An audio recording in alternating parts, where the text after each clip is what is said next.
Before we get started with the show, I'd like to thank our sponsors. Our first sponsor is Atmos Planning, financial planners turning visionaries into meaningful millionaires.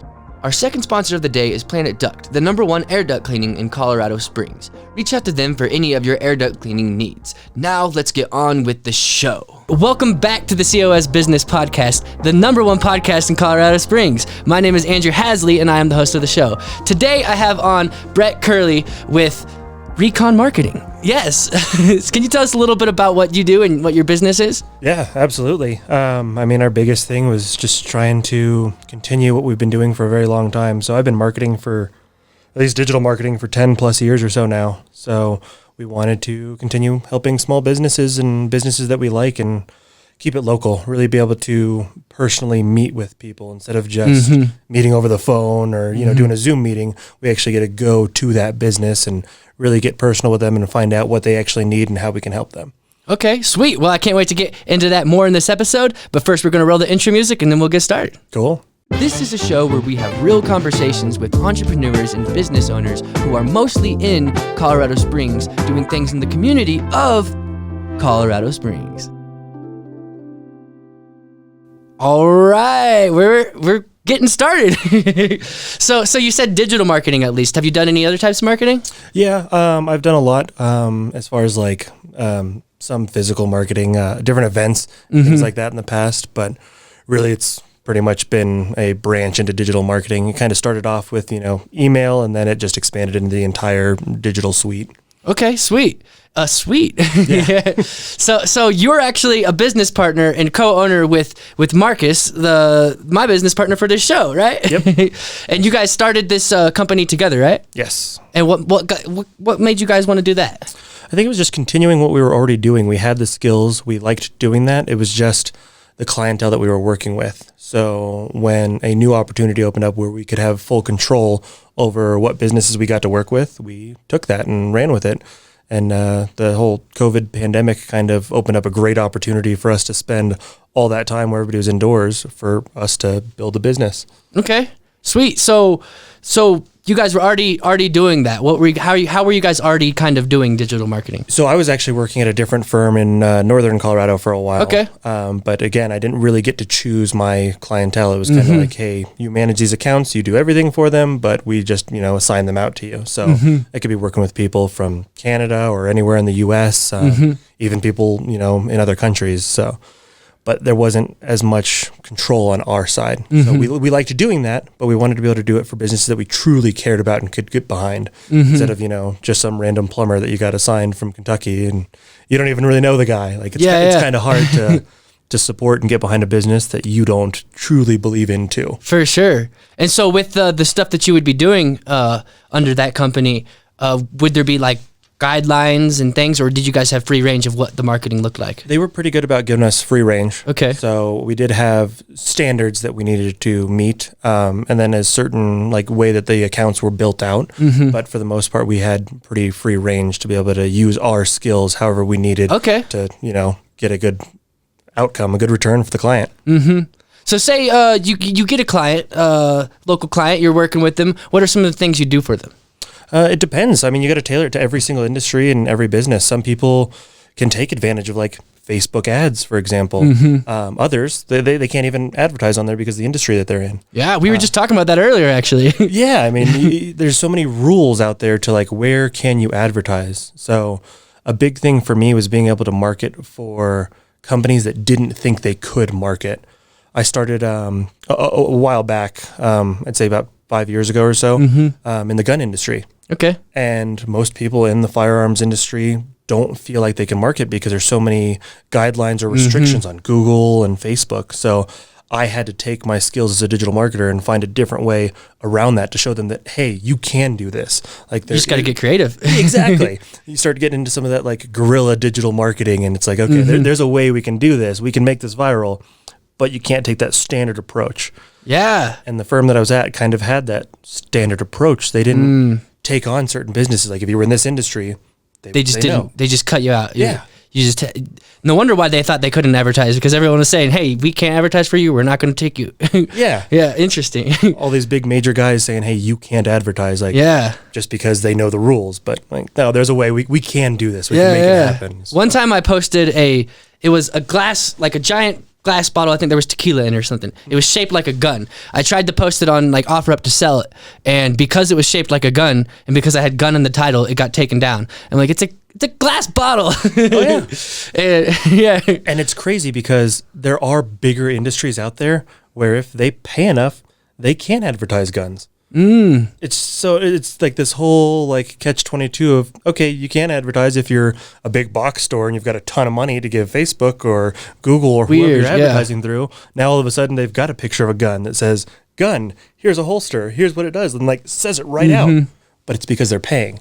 Interesting. So how does a small guy do it? Like, you got a small local gun shop, mom and pop owned. They're good people. They're just trying to get a product out there, but they can't. Yeah. So what's some of the creative ways you can, or someone can go about doing that if they have like a regulated industry?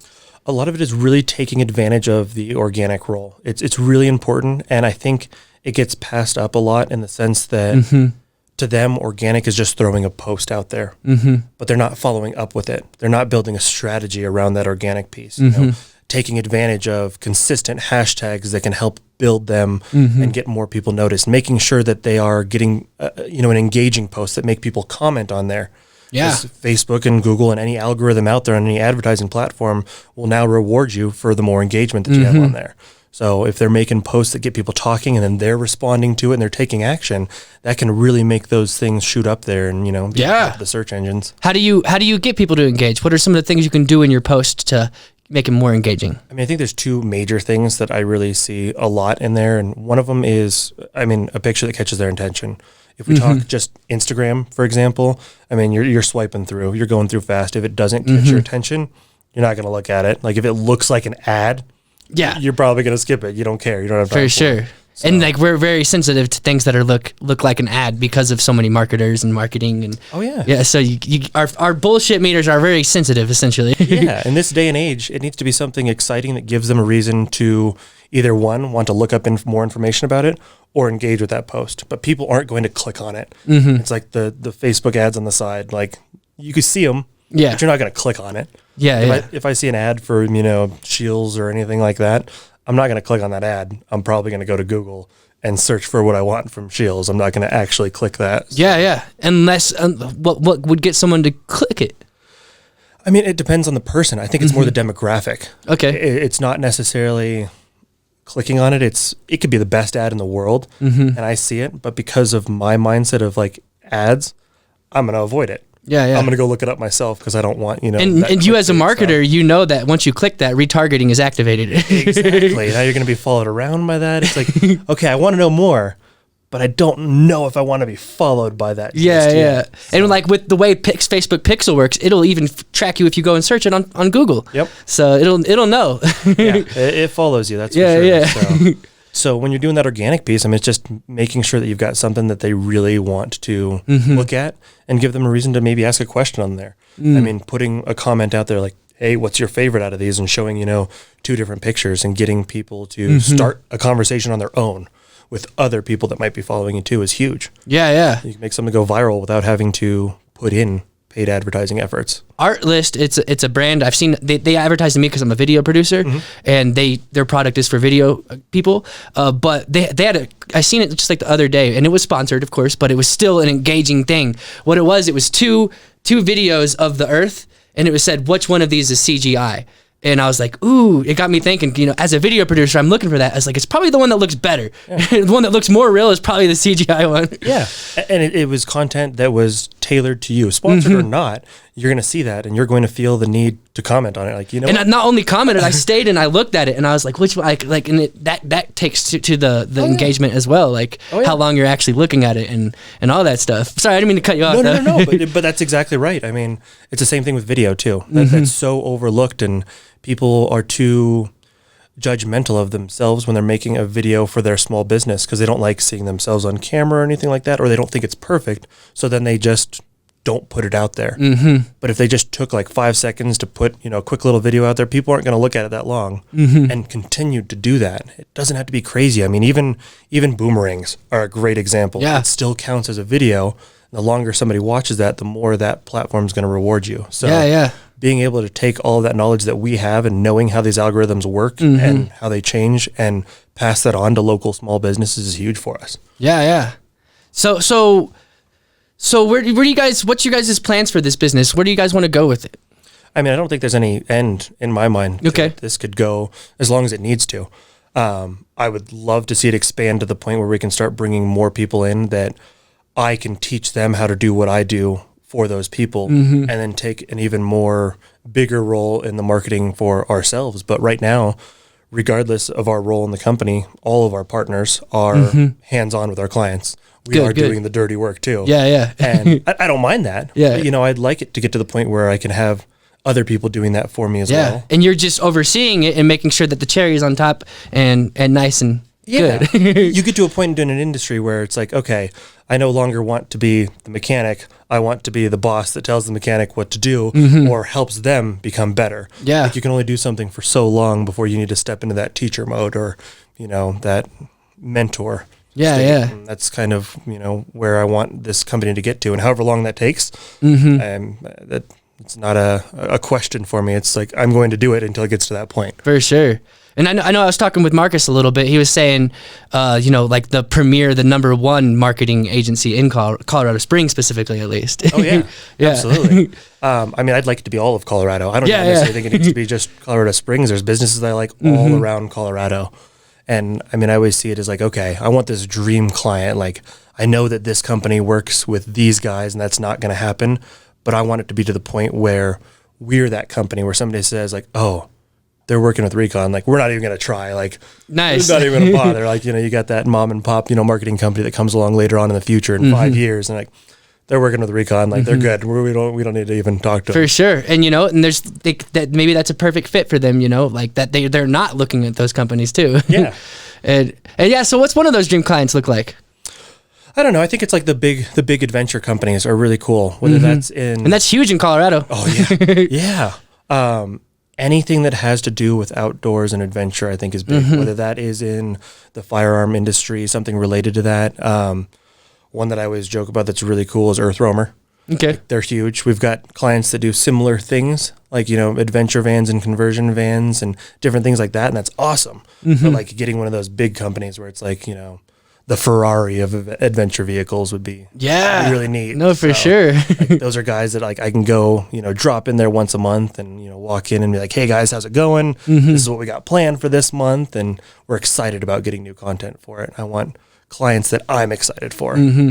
So do you have you have a passion for firearms, huh? Yeah. I mean, I think I always have. Yeah. I've noticed that just in this conversation so far. Yeah.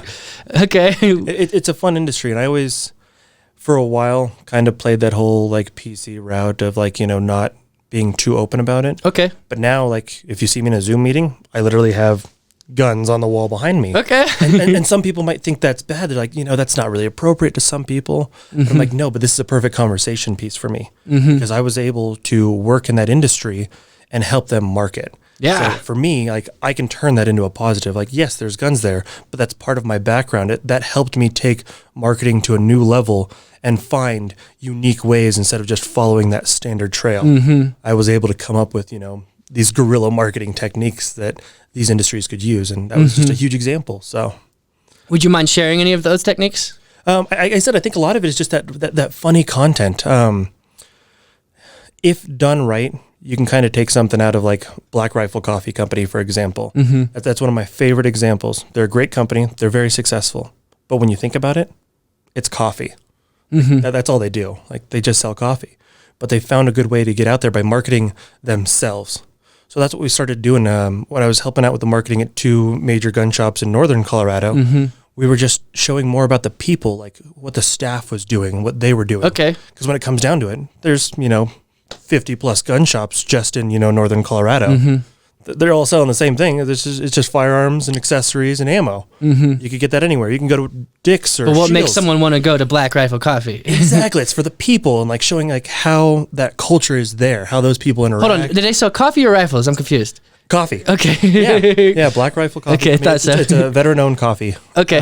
But yeah, I mean, that's all they sell is they sell coffee. But because of their name and their brand, they were limited with certain advertisements? Yes. Okay. Yeah. So now, I mean, obviously they can pay for, just general coffee advertising. But in the beginning, like you were buying their coffee because you wanted like the best coffee. You're buying it because those guys were really cool. They were doing fun stuff. They had, videos of them in tanks and, you don't have to go to that extreme. But they were showing the culture of the business, helping out veterans, hiring veterans, owned and operated by veterans. Like that was huge. And they played on that. And that's what will make you spend, $20 on this bag of coffee instead of going to the grocery store and spending $5 on another cup of coffee that, in my opinion, kind of tastes the same. Like coffee's coffee. Same here. I feel the same way. Some people probably will be like, "No, it's not the same." Oh yeah. I'll probably get some for that. But no, I mean coffee's coffee. Yeah, and specifically for them, Colorado has a lot of veterans compared to some other places, and so that's a huge market for them as well. So that allows them to tap into a good market that's good for them in their environment. So yeah, that's good. Yeah, I think too many people try to be, and I think we even kind of suffered with this with Recon in the beginning, was trying to be too open to everybody. Like you want to be PC and you don't want to offend anybody. And that's only going to get you so far. You kind of have to get to a point where it's like, you know what? This is my demographic. This is who I want to work with. Like I'm not going to try to, skirt around these rules or, be super Well, you want to offend the people who are going to get offended by you because then you're going to feel they wouldn't want to work with you anyways. Exactly. And that's what I said. I'm like, you know what? I want to work with these cool businesses. And if these other businesses that I don't necessarily feel are important to me or I'm not going to be excited about working with, then I don't need to appease them. I need to appease the people that I want to work with that I'm going to be excited about. And by us starting this company, that allowed us to do that. Is we get to choose now. Yeah. I don't have to be, PC to everyone in the whole world and appease them. I can do what I want and say what I want to say. For sure. So say someone wants to reach out to you to do business with you. How did they get started with that process? I mean, there's so many different ways right now. Through our social media, we're constantly on there. So direct messages through there are awesome. We've got a form on our website that goes directly to our sales team.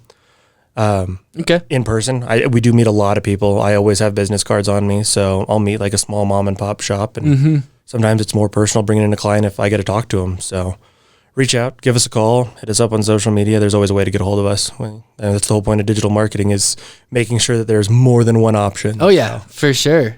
So with this, this business is relatively new. But I'm sure there's still some ups and some downs that you guys have gone through. What are some of the challenges or struggles that you guys have had starting this company, and how did you overcome them? I think a lot of it is just making sure that you have deliverables for your clients. Like that's huge. That's one thing that people don't see. It's one thing to be able to market well for a client. It's another thing for them to understand the value of what they're paying for. So just because I can look at numbers and see that, they might not necessarily see that value. So having a form of regular reporting that the client can understand is huge. Not just me breaking down some really complicated Google Analytics numbers for them. And that's something you guys learned through this process of starting the business? Yeah, because previously in firms, they've had their own systems, their own, CRM, that does all of this for them. So what we've had to do is kind of customize and create our own, build it from scratch. Nice. And you realize that that's what a lot of people do is, you got to program something or take advantage of some of the platforms out there that we use right now. Yeah. So what are some of the proudest moments you've had in this company so far? I think just seeing it consistently grow has been really exciting. I think one of the coolest moments, and I always tell people about this when I'm talking about our company, is we work with a really cool client, and we were doing a big video shoot for them. We were taking, some vehicles out, going out to the mountains, just getting some really nice live action adventure shots. I think I've seen that too. Yeah. I mean, we got cool drone shots that day. We got grilling. I mean, it was just a great day. It was a lot of work, directing people and getting everybody organized and making sure we were taking advantage of the light. But the coolest thing that I tell everybody was I literally had this client come up and hand us keys to a brand new Mercedes vehicle. And then I look at the mileage on it. There was 2 miles on this brand new Mercedes. Okay. That was completely decked out with off-road gear. And I mean, we got to put, close to 200 miles on the thing. But they trusted us with that. And the content they got from it was great. But just that experience of having that level of trust with a client, like, you don't get that over the phone. You got to meet these people in person. You got to work with them. You got to show them what you're able to do. And then you get handed the keys to really expensive vehicles sometimes. What's cool is like back to marketing, you can't do that over the phone, but if you're marketing right, then you could do that over organic marketing over long term. Some people can feel like they know, like, and trust and love you before they even meet you because of the right marketing strategy. I've done that a lot with my business, actually. Oh, yeah.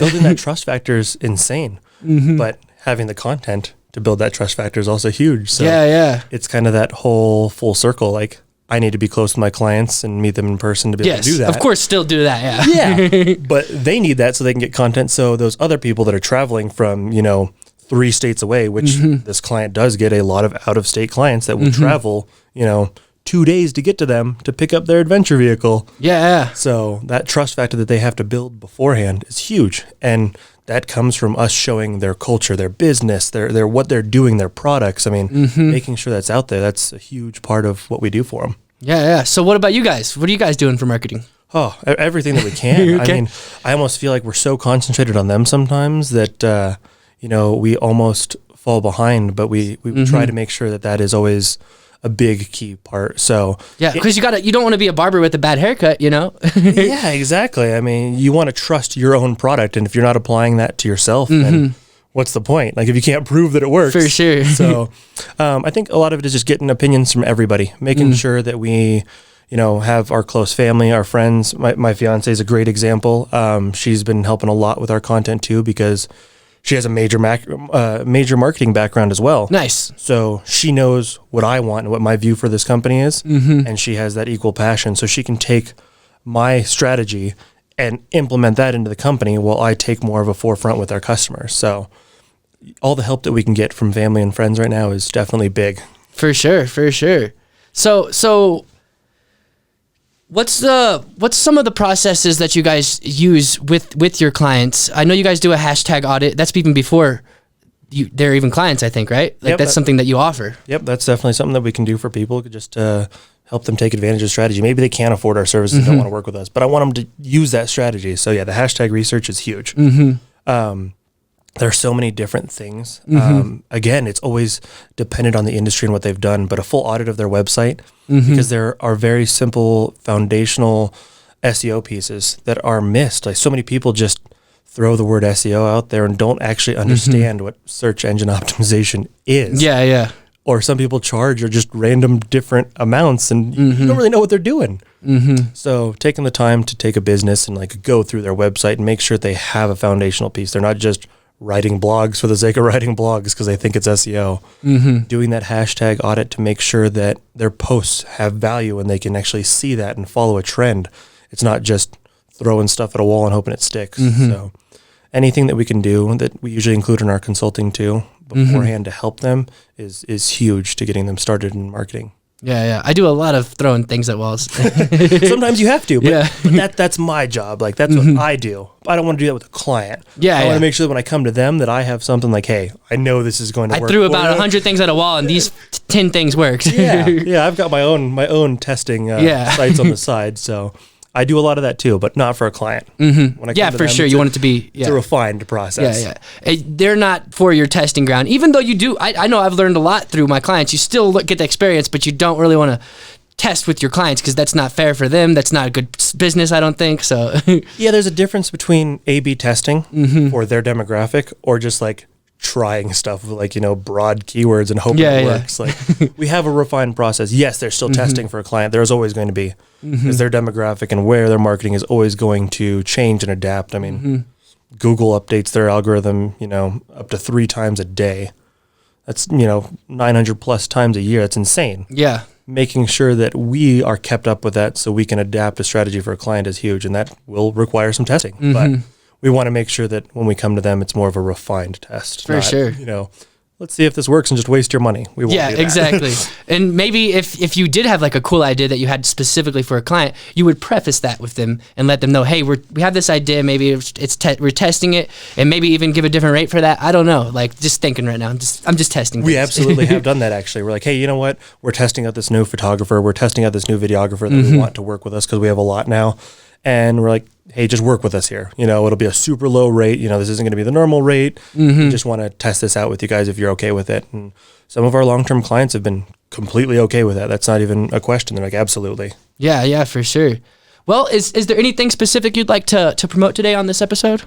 No, I mean, I think the biggest thing is just anybody that, needs marketing services or feels like they can't market or feels like they have like it in the bag and really just need a little bit of refinement. Like, we're here. We want to help. We want to come there. We want to be a trust factor for your business. We want to be behind it too.